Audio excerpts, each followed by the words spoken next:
문제 해결의 법칙. 문제를 문제로 만들지 말아라. 절대로 문제를 문제로 만들지 말아라.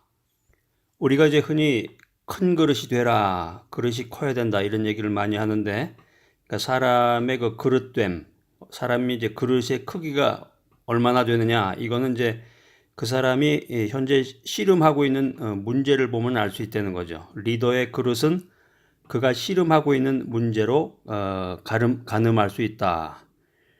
그래서 올바른 사람은 항상 자신의 치수에 맞는 것을 고른다는 것입니다. 한 사람의 이 성공의 척도는 얼마나 어려운 문제를 다루고 있느냐, 이게 아니라 작년과 같은 문제 다루고 있느냐, 똑같은 문제 가지고 계속 씨름하고 있느냐, 이걸로 판가름이 되는 겁니다. 인간관계와 사회생활, 인간관계를 얼마나 원활하게 하느냐, 사회활동을 얼마나 유능하게 하느냐, 여기에 따라서 이제 승자냐 패자냐, 위너냐 루저냐 이렇게 가르게 되는데, 이 위너냐 루저냐 이것을 판가름하는 그 요인 중에 하나가 뭐냐면 도전의식이라는 거예요. 도전의식이다.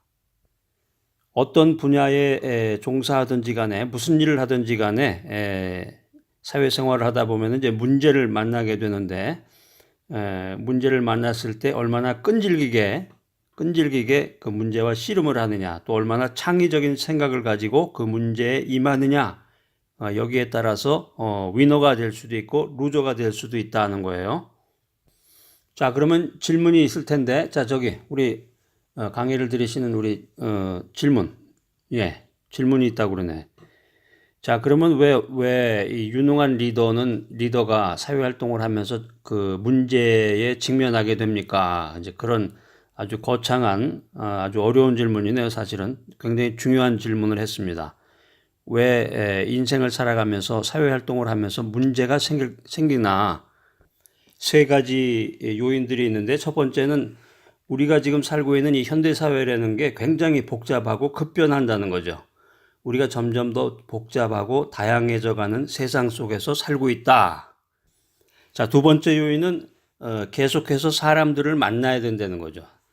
사람이라는 게 굉장히 그 변수가 심해요. 그 사람 자체의 그 개인적인 기분, 감정이 있고, 또 문제에 따라서 생각하는 그 사고방식이 다르고, 사람마다 그 판단력과 가치관이 다르기 때문에 끊임없이 사람과 교류를 나누는 가운데서 문제가 생긴다. 그 다음에 세 번째는 어떤 문제를 직면했을 때, 그 모든 문제를 풀 수 있는 해답을 갖고 있는 사람이 없다는 거죠. 우리가 직면하고 있는 모든 상황을 통제할 수 없다는 거예요. 자, 그래서 어려운 문제, 복잡한 문제, 정말 난제라고 그런 표현을 하는데요. 난제를 만났을 때 그것을 기쁜 마음으로 또 탁월한 능력으로 해결할 수 있는 사람은 과연 누군가? 그 사람들의 그 특성을 한번 살펴봄으로써 그 키를 한번 우리가 전수를 받기를 원합니다. 우리가 인생길을 걸어가면서 만나게 되는 그런 모든 문제들은 쉬운 일이 없습니다. 뭐 사소한 거라고 그래도 다 생각하고 결단하고 하나하나 실천하려면 쉬운 일이 없죠.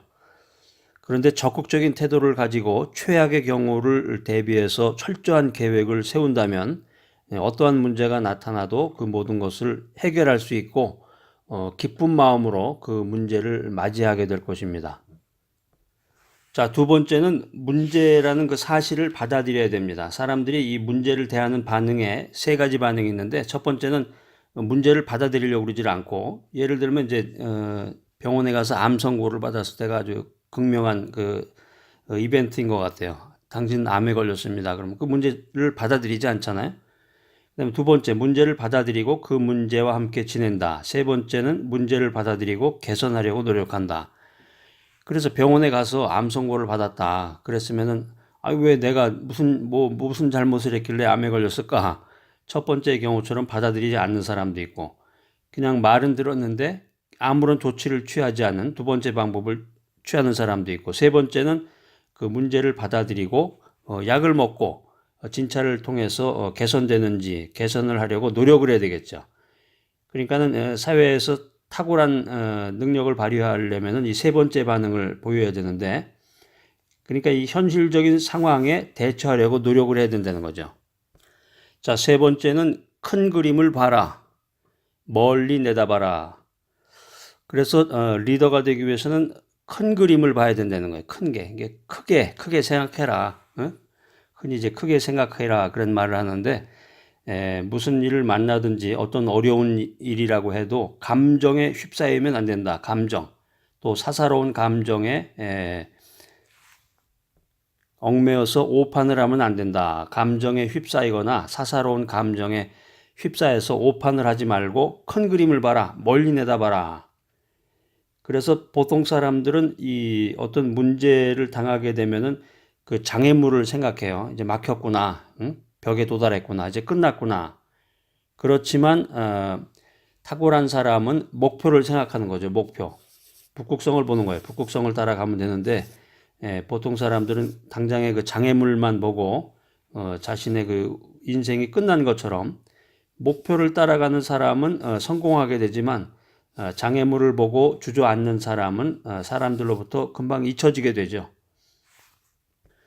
자, 네 번째는 한 번에 한 가지씩만 해결해라. 문제가 생겼을 때 한 번에 한 가지씩 단계적으로 문제 해결을 진행해 나가라. 그러니까 한꺼번에 그냥 모든 걸 다 동시다발적으로 그렇게 하려고 그랬다가는 망한다는 거예요. 한 번에 한 가지씩 순서를 정해놓고 하나씩 해결해 나가면 되는데 문제가 터졌을 때 그 문제의 크기에 압도당해 가지고 이 문제가 앞으로 어떻게 될 것인가, 문제가 문제를 일으키는 거예요. 정말 문제의 크기에 압도당해서 문제를 해결하기는커녕 문제 해결의 그 주변만 빙빙빙빙 맴돌게 되는 거죠. 사회생활을 하거나 인간관계를 가질 때, 조직생활 여러 가지 일을 할 때 문제를 만나게 되는데, 문제에 직면할 때 제일 중요한 것은 모든 문제에는 해답이 있다. 모든 문제에는 해답이 있다. 나는 그 해답을 통해서 문제를 해결할 것이다. 이런 확신을 가져야 돼. 스스로 이런 확신이 있어야 그 문제에 대한 해답을 가지고 문제를 해결해 나갈 수가 있습니다. 자, 다섯 번째는 포기하지 말아라. 포기하지 말아라. 그래서 문제를 당하고 일이 잘 안 풀리고 돈은 수중에 없고 이러다 보면은 이제 어두운 시기를 지나게 되는 건데, 사망의 음침한 골짜기를 이제 지나가게 되는 건데, 그럴 때 이 기분이 우울하거나 어두운 시기에는 자신의 인생이 어두운 그런 우울한 시기에는 중요한 결정을 하면 안 된다는 거죠. 중요한 결정을 하지 말고, 포기하지 말고 중요한 결정을 하면 안 된다. 그래서 이제 그 미국 프로 풋볼 리그에 그 밥 크리스찬이라는 그 유명한 사람이 있는데, 그 사람이 했던 말이 있습니다. 훈련 캠프에 있을 동안에는 지금이 은퇴할 땐가, 이런 말 하지 말아라는 거죠. 그러니까 지금 막 일이 진행이 되고 있는데 아주 최악의 경우를 생각하지 말라는 거죠. 그러니까 다시 얘기하면 음침한 골짜기에 있을 때에도 포기하지 말아라, 그런 말입니다. 자, 오늘 문제 해결의 법칙, 절대로 문제를 문제로 만들지 말아라.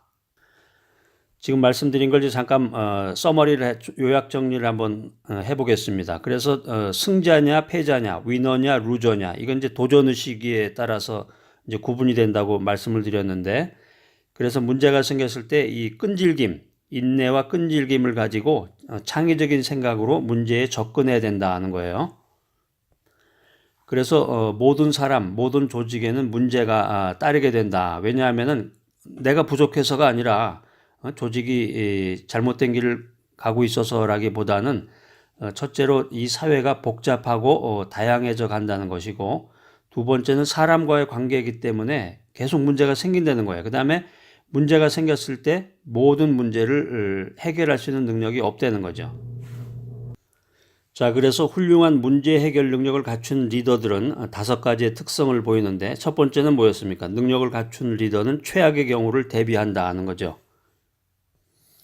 그래서 적극적인 태도를 가지고 최악의 경우를 대비한 철저한 계획을 세워 놓으면 앞으로 일어날 문제들을 해결하는 데 있어서 좋은 위치를 선점하게 된다는 것입니다. 그 다음에 능력을 갖춘 리더가 두 번째 특성은 현실에 대처한다는 거예요. 사실을 받아들이고 현실에 대처한다. 문제 해결 능력을 갖춘 이 탁월한 리더들은 사실을 그대로 받아들이고 냉철하게 현실에 대처하게 된다. 그 사람들이 이 문제가 생겼을 때 세 가지 반응을 나타낸다고 그랬죠. 처음에는 문제를 받아들이지 않고 거부하고, 두 번째는 문제를 받아들이지만 그 문제와 함께 지낸다. 해결하지 않고, 세 번째는 문제도 받아들이고 또 그것을 해결하고 개선하려고 노력한다는 거예요. 자, 그 다음 세 번째, 문제 해결 능력이 있는 그 탁월한 리더들은 큰 그림을 보고 멀리 내다본다. 그래서 감정이나 사사로운 것에 매달리지 말아라 하는 거예요. 그래서 목표를 봐라, 목표를 봐야지 바로 눈앞에 그 장애물을 보면 안 된다. 목표를 봐라. 우리가 그 어떤 그 유명한 산 같은 데 가다가 보면 다리가 있는데 흔들다리라고 그러나요? 이렇게 흔들흔들 거리는 그런 다리들 많잖아요. 보면 한국에도 있던데. 그럴 때는 그런 말 해주잖아요. 밑에를 보지 말라고. 밑에 보면은 그냥 막 어찔해가지고 어지러워서, 또 고층 빌딩 같은 데서 일하시는 분들도 밑에를 보면은 어지럽거든요. 그러니까 목표를 봐야 되는데 밑에를 보면은 장애물을 보면은 누구나 어지러움을 느끼면서 떨어져 추락해 버린다는 거죠. 자, 문제 해결이 있는 이 탁월한 리더들은 한 번에 한 가지씩 한다. 네 번째 원리인데 한 번에 한 가지씩 한다. 그래서 문제가 생겼을 때 거기에 문제에 그냥 압도당해 가지고 하고서 그냥 하다 보면은 다 놓쳐버리는데, 한 번에 한 가지씩 작은 일부터 해나가다 보면 어느덧 그 큰 문제를 다 해결하게 된다는 거죠. 그러니까 예를 들면은 1,000만 원의 빚이 있다. 그럼 그 1,000만 원을 동시에 갚으려면은 능력이 없는데 그 1,000만 원을 1,000개로 쪼개면은 한 번에 만 원씩이죠. 만 원씩 1,000번을 갚으면은 1,000만 원이 갚아지는 건데, 그런 원리죠. 작은 것부터 하나씩 이루어 나가다 보면은 그 상상할 수 없는 그 큰 문제까지도 해결할 수가 있다. 자, 그 다음에 이제 문제 해결 능력을 갖춘 탁월한 리더 다섯 번째 특성은 목표를 포기하지 않는다는 거죠. 그래서 자신이 힘들고 어렵고 어두운 시기에는 중요한 결정을 하지 않는다는 거예요. 자, 이 강의를 듣고 계신 여러분들, 어떤 어려운 문제와 어려운 문제를 직면했을 때 여러분들은 어떤 그 반응을 나타내십니까? 거부하십니까? 아니면 받아들이지만 어쩔 줄 몰라 하십니까? 여러분들은 문제를 받아들이면서 또 그것을 개선하려고 노력하는 탁월한 문제 능력을 가진 여러분 모두가 되실 줄로 믿습니다.